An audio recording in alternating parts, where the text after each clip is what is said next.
which you can't see on the plastic skull. Notice the openings in the face? Real bone. Real opening. What bone is it? The frontal bone? What would you call these openings in the frontal bone?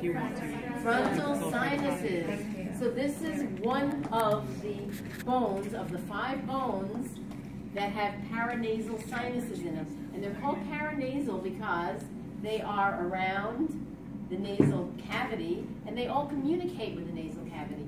So air that comes in through the nasal cavity can also go to these bony openings, and they're lined with mucous membrane, so they're going to warm and moisten the air, and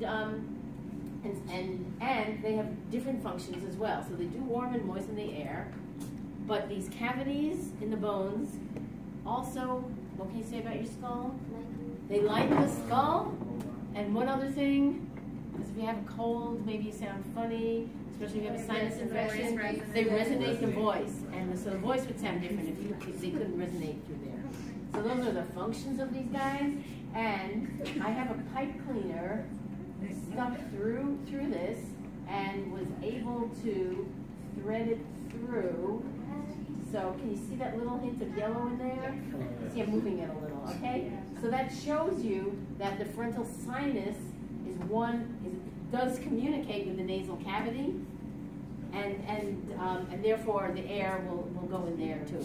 So we've got frontal bone, and we need 4 other bones for these sinuses, okay?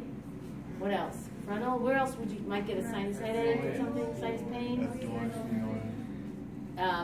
Sphenoid, did I hear? Ethmoid, did I hear? Right. Back and can't get to them, they're not certain. And then we need 2 more.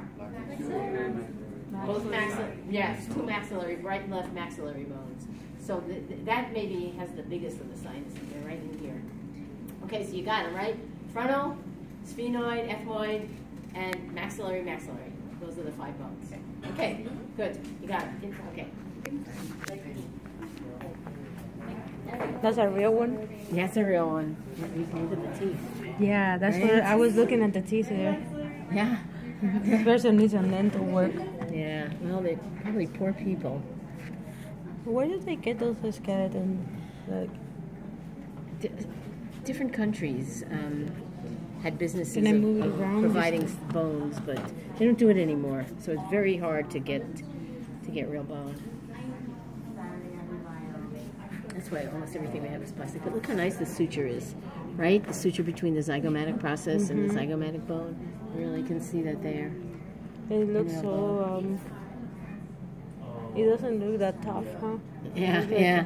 And then you can see how the zygomatic bone articulates up here with the frontal. Yeah, you can see the articulations and everything. Look how sensitive or fragile the nose is. Yeah, yeah, a lot is missing from the inside. That's right. And so there's an advantage to plastic too, that these structures will remain. They'll never. Oh, I remember now. I went to the show nasal conchi, but the nasal conchi are gone from there. That's what made me think of that. I won't keep that down. No, it's a lateral.